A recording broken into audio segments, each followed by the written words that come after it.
You had your little chance to knock me out, didn't you? Couldn't do it, could you? Hit me with 10 shots in a row and couldn't do it. You do have chance. Don't be afraid. I will not leave you alone.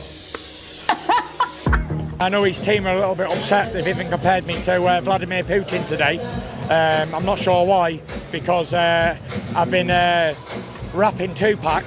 You had your little chance to knock me out, didn't you? Couldn't do it. Could you hit me with 10 shots in a row and couldn't do it? You do have chance. Tyson Fury just obliterated Oleksandr Usyk, not in the ring yet, but with a reaction so savage it might as well be its own knockout round. This all started when Usyk, in a bold move, decided to post an Instagram story that didn't just cross the line, it drop-kicked it. Tyson, don't be afraid. I will not leave you alone. And while we're all hyped about this rematch, especially after the Mike vs. Jake circus that lowered everyone's standards, it seems like Usyk forgot that boxing isn't supposed to be a free-for-all circus act. Fury, the self-proclaimed king of everything, is loud, brash and unapologetic, but one thing he doesn't tolerate is nonsense from his opponents. I know his team are a little bit upset. They've even compared me to Vladimir Putin today. I'm not sure why, because I've been rapping Tupac. Tyson, so when Usyk pulled this stunt, Fury's response was as explosive as you'd expect, and honestly it might have overshadowed the fight itself. A__A, your team, A__A, Usyk, A__A, the Alex, and if you're done with Usyk, wheel, A__A. You two, just like Tupac said. After all, this is the Gypsy King. We're talking about the guy whose entire identity is wrapped up in being the best. But let's be honest here, after his first professional loss to Usyk, the cracks in that crown are starting to show. Fury's been calling it his countdown to redemption, which is a fancy way of saying I need to win or I'm toast. Let's not sugarcoat it. His loss to Usyk was a wake-up call. Fury walked into that fight too comfortable, too cocky, and it bit him. Especially during that 9th round. You remember that round, the one where Usyk made Fur look like he'd accidentally wandered into the wrong sport. It wasn't just a loss, it was a public humbling of the highest order, and for someone like Fury, who thrives on being larger than life, it must have felt like getting dunked on in front of the whole school. Now his talk of redemption feels more like a tight RPP act. Is he genuinely confident? Or is he just bluffing, hoping no one notices the panic behind the bravado? Use a worried man, and I've been around fighting men all my life. I can see inside the soul. He knows he's facing the best. Ty and Fury, and what we worked on, and how he is, and how he's been. The stakes here couldn't be higher. This isn't just about another W in the record books, it's about Fury's entire legacy. Lose again and what's left of the Gypsy King. You can't exactly call yourself a king when your rival's holding the belt. You keep dropping. Fury knows this, and you can see the pressure piling on him. It's not just about fighting Usyk, it's about fighting for his identity, his survival as the heavyweight superstar he claims to be. Meanwhile, Usyk, he's sitting back cool as a cucumber, probably sipping tea while quietly plotting Fury's downfall all over again. That man doesn't just prepare for fights, he studies his opponents like he's writing a thesis. And let's not forget the mental games. Fury's mouth is almost as famous as his fists, if not more so. He's the guy who can out-talk anyone, tear them down with insults before they even step into the ring. But this time his usual routine isn't quite landing. Usyk isn't just immune to Fury's trash talk, he's turning it into entertainment. The greedy belly nickname, a stroke of genius. It's more than a jab at Fury's fluctuating waistline, it's a dig at his lack of discipline, his arrogance and his unpredictability. Fury can puff up and roar all he wants, but Usyk, he's just smirking, throwing out one-liners that cut deeper than Fury's loudest rants.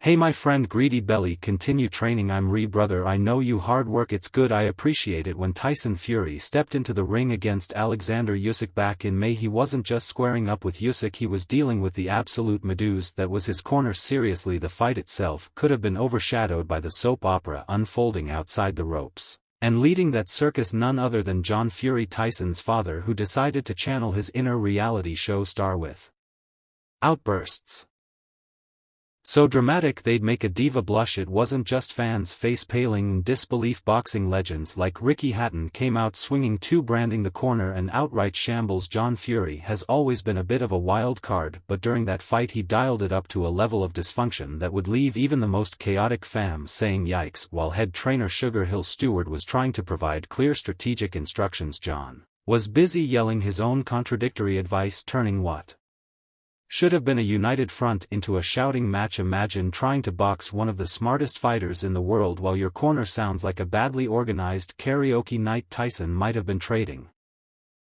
punches with Usyk, but mentally he was drowning in the noise from his own team fight, but successfully replacing his mischievous father who would always make fighting headlines than the fighters themselves. 5 rounds. Usyk is a good little fighter at middleweight and light heavyweight, maybe Ottoman cruiser, body, he can't mess with them big guys. I was shocked when he come out. In fact, he became the talk of the boxing world after his interruption in his son's corner chaotically led to his first career loss against Oleksandr Usyk in the undisputed World Heavyweight Championship match in May. To further complicate things, he recently got into a brawl during his son Tommy Fury's press conference, an incident which got him several trolls, most notably from Oleksandr Usyk. John, be quiet. This mess has sparked some serious questions about John's role in Tyson's camp, and let's be real, when Ricky Hatton, who's been through his fair share of high-stakes wars, calls it out, it's a problem. Hatton didn't just criticize, he threw down a warning. Tyson needs a single steady voice in his corner, not a free-for-all. But here's the kicker: Tyson's loyalty to his father is rock solid, even when it might not be in his best interest. For Fury, family isn't just important, it's everything. The problem in boxing: sentimentality doesn't win titles. Enter Sugar Hill Stewart and Andy Lee, the two professionals trying to bring some order to the chaos. These guys know their stuff. Sugar Hill's pedigree is unmatched, and Andy Lee's no stranger to the spotlight either. Both have made it clear that Tyson needs focus and structure to stand a chance, but let's be honest, can they really outmaneuver the larger-than-life influence of John Fury? Because if they can't, and that same circus rolls into the rematch, Usyk will have a field day tearing Fury apart. But Fury had planned something else, focused and a little bit more smart to get the victory. As it would seem, my rematch with people is, always ends up one way. I always end up knocking him out in the rematch. Speaking of Usyk, the man isn't flashy, loud, or theatrical, he's just devastatingly effective. His performance in May was a masterclass in precision and strategy. While Fury leaned on his usual size and reach advantages, Usyk was busy dismantling him with sharp angles, footwork that defied physics, and a ring IQ that could put a chess grandmaster to shame. By the 9th round, Usyk had Fury figured out, exposing the cracks in his defense and proving that brute strength means nothing without a brain to back it up. Counting down the days until I can get my redemption on US December the 21st is going to be my time. I've done everything in boxing, but I ain't come back for a loss, and I relish it. Unlike his usual custom, what makes Usyk truly terrifying is his adaptability. He doesn't walk into a fight with a rigid plan, he studies, adjusts, and evolves mid-fight. That's exactly how he flipped the script in their first bout. While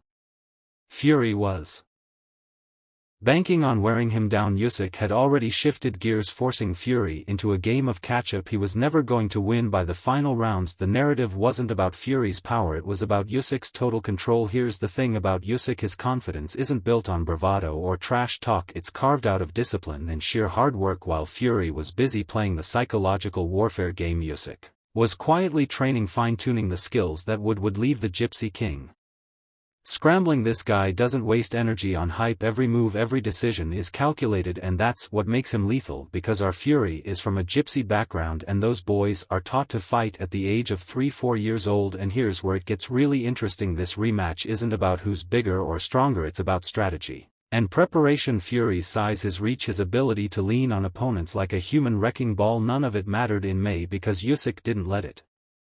Instead, he dismantled Fury's game plan with precision, pace, and a relentless focus that turned Fury's strength into weaknesses. And if Tyson's corner implodes again, Usyk will exploit that chaos without breaking a sweat. Heavyweight division, proving that size and power alone are insufficient without technical expertise. He's a heavyweight, and the heavyweights were never really that good in terms of that kind of tech. At the end of the day, this fight is shaping up to be more than just a physical battle, it's a clash of philosophies. On one side you have Fury relying on his family's chaotic loyalty and his larger-than-life persona to carry him through. On the other there's Usyk, cool as ever, focused solely on outsmarting and outclassing his opponent. The question is, can Tyson Fury pull himself together and silence the circus, or will Oleksandr Usyk prove once again that precision always beats pandemonium? Either way, this rematch isn't just a fight, it's a showdown for survival.